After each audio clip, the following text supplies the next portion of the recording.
Well, the papillon effect was sparked by a project that I was doing one summer, a couple of summers ago with my students in the summer program, where we were doing wonderful paintings of just normal butterflies.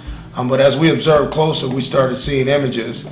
Well, actually, I started seeing images, subtle images in the butterflies. It's like when you look at something abstract in your bedroom, you're a child, you start seeing the coat and it turns into a monster. And the more you look at it, the more your mind starts saying it's a monster. I would challenge the kids to look at them closer, and they started seeing things, and they started challenging me, and we just bounced back and forth. So we started drawing out with some of the things we saw, and it turned into these abstract creations that were similar to Rorschach ink blotters, and that's where the Rorschach ink blotter comes in.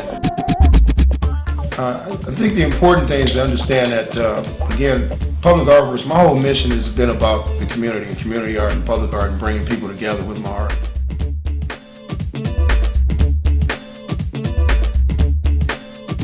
And public art for me has always been bigger than life. It's kind of like the big screen. You see giant murals. I mean, what's a real definition of a mural is, for me, is that it's larger than life. So larger than life for me was that we did 100 butterflies a couple of weekends ago.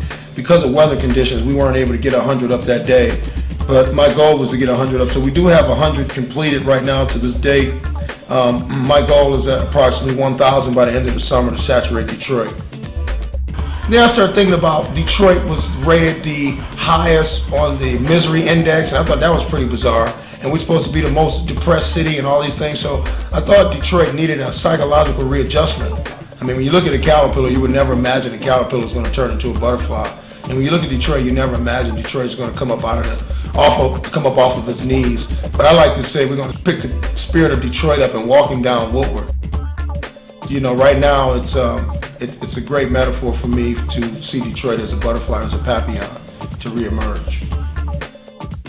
But just keep your eyes open because we really plan to make Detroit better visually with public art.